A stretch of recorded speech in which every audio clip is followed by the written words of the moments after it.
নমস্কাৰ, মই মজিদ। বন্ধুসকল, লগতে চাওক আজি 9টা গুৰুত্বপূৰ্ণ খবৰ।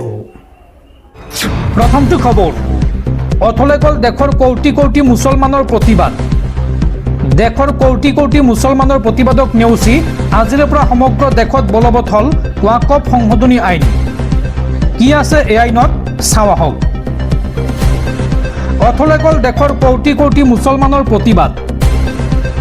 দেশত আজিৰে পৰা বলবৎ হ'ল নতুন ৱাকফ আইন। এই ৱাকফ আইনত আহি গ'ল বহুকেইটা নতুন নিয়ম।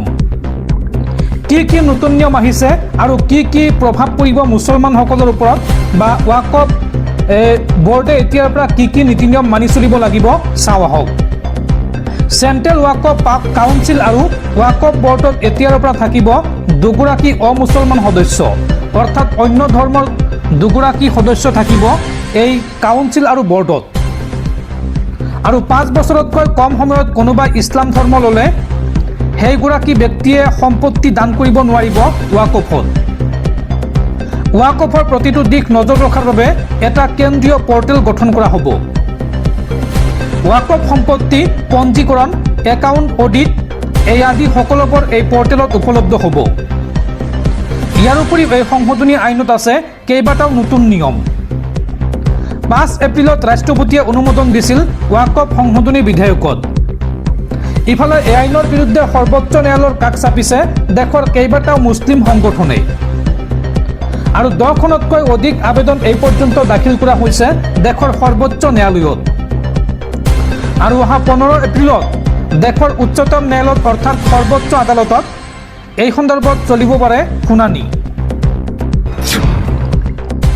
পৰৱৰ্তী খবৰ, শীঘ্ৰেই বাংলাদেশলৈ উভতি যাব বাংলাদেশৰ প্ৰাক্তন প্ৰধানমন্ত্ৰী শ্বেখ হাছিনা। শ্বেখ হাছিনাই এই সন্দৰ্ভত মন্তব্য কৰি কয় যে আল্লাই মোক জীয়াই ৰাখিছে আৰু শীঘ্ৰেই মই উভতি আহিম বাংলাদেশলৈ। এই মন্তব্য বাংলাদেশৰ প্ৰাক্তন প্ৰধানমন্ত্ৰী শ্বেখ হাছিনাৰ। আল্লাই মোক জীয়াই ৰাখিছে, মই শীঘ্ৰেই উভতি আহিম বাংলাদেশলৈ। এই মন্তব্য বাংলাদেশৰ প্ৰাক্তন প্ৰধানমন্ত্ৰী শ্বেখ হাছিনাৰ। আৰু এটা দিন আহিব, লগতে এই মন্তব্য কৰিছে শ্বেখ হাছিনাই যে আৱামী লীগৰ নেতাক টাৰ্গেট কৰা সকলক কাঠগড়াত থিয় কৰোৱা হ'ব।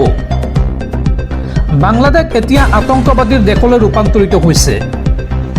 বাংলাদেশত এতিয়া নেতা, সাংবাদিক, উকিল সকলোকে টাৰ্গেট কৰিছে মহম্মদ ইউনুছৰ চৰকাৰে। আৱামী লীগৰ নেতাৰ সৈতে হোৱা এক বাৰ্তালাপত এই মন্তব্য কৰিছে বাংলাদেশৰ প্ৰাক্তন প্ৰধানমন্ত্ৰী শ্বেখ হাছিনাই। উল্লেখযোগ্য যে কিছুদিন পূৰ্বে বাংলাদেশত হোৱা ছাত্ৰ আন্দোলনৰ সময়ত কোনোমতে নিজৰ প্ৰাণ ৰক্ষা কৰি ভাৰতত আহি আশ্ৰয় লৈছিল শ্বেখ হাছিনাই। আৰু সেই সময়ৰে পৰা ভাৰততে আছে শ্বেখ হাছিনা। কিন্তু ইয়াৰ মাজতে বাংলাদেশত গঠন হৈছে এক অন্তৱৰ্তীকালীন চৰকাৰ। আৰু এই অন্তৱৰ্তীকালীন চৰকাৰৰ মুখ্য উপদেষ্টা হৈছে মহম্মদ ইউনুছ। আৰু দীৰ্ঘ এক বিৰতিৰ অন্তত বাংলাদেশ সন্দৰ্ভত পুনৰবাৰ মুখ খুলিছে শ্বেখ হাছিনাই।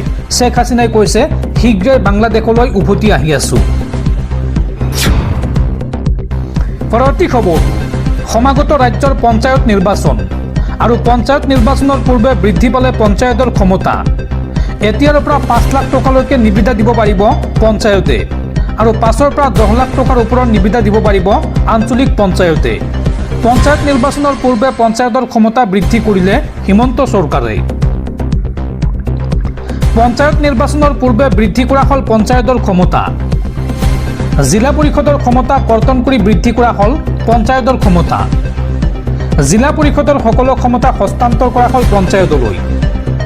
পঞ্চায়ত নিৰ্বাচনৰ পূৰ্বে পঞ্চায়তৰ সদস্যক প্ৰদান কৰা হ'ল ক্ষমতা। এতিয়াৰ পৰা পঞ্চায়তৰ ক্ষমতা জিলা পৰিষদে ব্যৱহাৰ কৰিব নোৱাৰিব। সকলো দৈনিক বজাৰ, সাপ্তাহিক বজাৰ নিয়ন্ত্ৰণ কৰিব পঞ্চায়তে। আৰু 5 লাখ টকালৈকে নিবিদা দিব পাৰিব পঞ্চায়তে। আৰু 5ৰ পৰা 10 লাখ টকাৰ ওপৰৰ নিবিদা দিব পাৰিব আঞ্চলিক পঞ্চায়তে। উল্লেখযোগ্য যে পূৰ্বে এই নিবিদা আছিল মাত্ৰ 1 লাখ টকা। পঞ্চায়ত আইন সংশোধন কৰি 105/108/109 ধাৰা সলনিৰে জিলা পৰিষদৰ ক্ষমতা কৰ্তন কৰা হৈছে। আৰু পূৰ্বে জিলা পৰিষদে নিয়ন্ত্ৰণ কৰিছিল নিবিদা দিয়াৰ ক্ষমতা। এই বৰ্ষৰ পৰা এই নিবিদা তথা বিত্তীয় ক্ষমতা হস্তান্তৰ কৰা হ'ল পঞ্চায়তলৈ। নদীঘাট, ফেৰীঘাট বজাৰ, হাত সকলো থাকিব এতিয়া পঞ্চায়তৰ অধীনত। পঞ্চায়ত নিৰ্বাচনৰ পূৰ্বে পঞ্চায়ত সদস্যক ক্ষমতা প্ৰদান কৰিলে হিমন্ত বিশ্ব শৰ্মা চৰকাৰে। দৰ্শকসকল আৰু বহুতো গুৰুত্বপূৰ্ণ খবৰ আছে। তাৰ আগতে আপোনাক জনাওঁ যে যদি আপুনি এতিয়ালৈকে এইটো ভিডিঅ'ত লাইক কৰা নাই তেন্তে এতিয়াই ভিডিঅ'টোত লাইক কৰি দিয়ক আৰু এনেকুৱা ধৰণৰ ভিডিঅ'সমূহ নিতৌ চাবলৈ চেনেলটো ছাবস্ক্ৰাইব কৰি কাষত থকা বেল আইকনটো প্ৰেছ কৰি ৰাখক। পৰৱৰ্তী খবৰ, পুনৰ চান্দা লোৱাৰ ক্ষেত্ৰত ১ নম্বৰত বিজেপি। কংগ্ৰেছতকৈ ৭ গুণ বেছি চান্দা লাভ কৰিছে বিজেপিয়ে। ২০২৩-২৪ বৰ্ষত ২০,০০০ কোটি টকাৰ চান্দা লাভ কৰিছে বিজেপি দলে। এডিআৰৰ এক প্ৰতিবেদনত প্ৰকাশ পাইছে এই তথ্য। কংগ্ৰেছতকৈ ৭ গুণ বেছি চান্দা লাভ কৰিলে বিজেপিয়ে। ২০২৩-২৪ বৰ্ষত বিজেপিৰ চান্দা লাভ ২০,০০০ কোটি টকা। ১৯৯৪ চনত কংগ্ৰেছে লাভ কৰা চান্দাতকৈ ৭ গুণ বেছি বিজেপিৰ চান্দা। বিজেপিৰ লগতে কংগ্ৰেছ আপ সহ ৪টাকৈ ৰাষ্ট্ৰীয় দলৰো চান্দাৰ তথ্য প্ৰকাশ কৰিছে এডিআৰে। দিল্লীৰ পৰা বেছি সংগ্ৰহিত হৈছে এই চান্দাৰ ধন। ২০২৩-২৪ত ৰাষ্ট্ৰীয় দলসমূহে দিল্লীৰ পৰা দান পাইছিল ৯৮৯ কোটি টকা।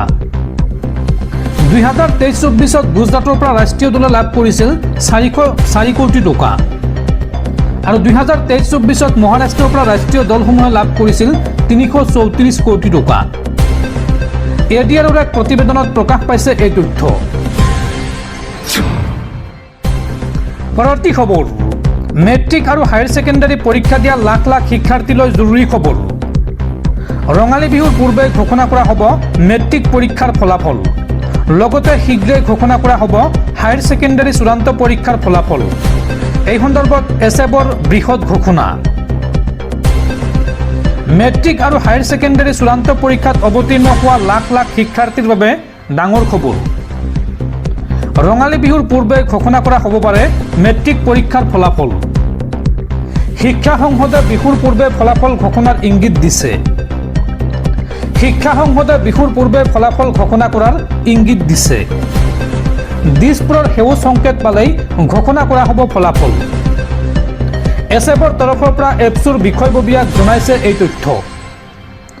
আনহাতে হায়াৰ ছেকেণ্ডাৰী চূড়ান্ত পৰীক্ষাৰ ফলাফল ঘোষণা কৰা হ'ব পাৰে মে' মাহৰ প্ৰথম সপ্তাহত। পৰৱৰ্তী খবৰ, মুছলমানক নিষেধ কৰাই বিজেপিৰ একমাত্ৰ লক্ষ্য। বৰ্তমান অসমৰ কোনো এখন জিলাত মুছলমান DC বা SP নাই। অসমৰ কোনো এখন থানাত মুছলমান OC নাই। এইদৰে বিজেপি খুৰদাৰ সমালোচনা বিধায়ক অখিল গগৈৰ। মুছলমানক নিষেধ কৰাই বিজেপিৰ লক্ষ্য। অসমৰ কোনো এখন জিলাত বৰ্তমান মুছলমান DC নাই। অসমৰ কোনো এখন জিলাত মুছলমান SP নাই। অসমৰ কোনো এখন থানাত মুছলমান OC নিদিয়ে চৰকাৰে। মুছলমানক শীৰ্ষ পদবীত থকাটো নিবিচাৰে বিজেপিয়ে। বিজেপি চৰকাৰৰ নিয়মটো হ'ল মুছলমান হাটাও, মুছলমান খতম কৰা। বিজেপিয়ে হিন্দু মুছলিম বিভাজনৰ ৰাজনীতি কৰিছে আৰু ২০২৬ত বিজেপিক পৰাভূত কৰিবলৈ বিজেপি বিৰোধী শিবিৰক ভোট দিয়ক। হিন্দু মুছলমানৰ একতাৰ সমাজ গঢ়িবলৈ হ'লে বিজেপি বিৰোধী শক্তিক ভোট দিব লাগিব। হাজাৰ হাজাৰ মুছলমানক এই আহ্বান বিধায়ক অখিল গগৈৰ। ধুবুৰীৰ বীৰসিং জৰুৱা সমষ্টিত ৰাইজৰ দলৰ বিশাল গণসমাৱেশত এই মন্তব্য কৰে বিধায়ক অখিল গগৈয়ে। পৰৱৰ্তী খবৰ, মেঘালয়ৰ মুখ্য সচিব ছৈয়দ মহম্মদ এৰাজিৰ উজবেকিস্তানত মৃত্যু। হোটেলৰ বন্ধ কোঠাত উদ্ধাৰ হৈছে মেঘালয়ৰ মুখ্য সচিবৰ মৃতদেহ আৰু এই ৰহস্যজনক ঘটনাক লৈ আৰক্ষীৰ তদন্ত আৰম্ভ। পৰৱৰ্তী খবৰ, সোণাপুৰৰ কচুতলিত উচ্ছেদ চলাই বিপদত পৰিছে অসম চৰকাৰ। উচ্ছেদৰ সময়ত প্ৰতিবাদকাৰীক গুলীয়াই হত্যা কৰা ঘটনাক লৈ ক্ষুণ্ণ হৈ পৰিছে গুৱাহাটী উচ্চ ন্যায়ালয় আৰু নিহতৰ পৰিয়ালৰ গোচৰত চৰকাৰক জবাবদিহি কৰিলে গুৱাহাটী উচ্চ ন্যায়ালয়ে আৰু এই সন্দৰ্ভত আগন্তুক ৩ সপ্তাহৰ ভিতৰত চৰকাৰক শপতনামা দাখিলৰ নিৰ্দেশ গুৱাহাটী হাইকোৰ্টৰ। সোণাপুৰৰ ট্ৰাইবেল বেল্টৰ ভূমি অবৈধভাৱে দখল কৰি থকা বেদখলকাৰীৰ বিৰুদ্ধে অভিযান চলোৱাৰ সময়তে আৰক্ষীৰ গুলীত নিহত হৈছিল 2জনকৈ ব্যক্তিৰ। যোৱা বছৰৰ ছেপ্টেম্বৰৰ 12 তাৰিখে সংঘটিত হোৱা উক্ত ঘটনা পুনৰ বৰ্তমান চৰ্চালৈ আহিছে।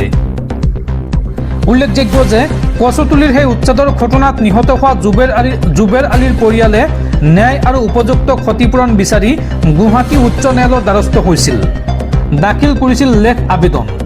সেই লেখ আবেদনৰ ভিত্তিতে গুৱাহাটী উচ্চ ন্যায়ালয়ে অসম চৰকাৰক সমগ্ৰ ঘটনা সন্দৰ্ভত শপতনামা দাখিল কৰিবলৈ 3 সপ্তাহৰ সময়সীমা নিৰ্ধাৰণ কৰি দিছে।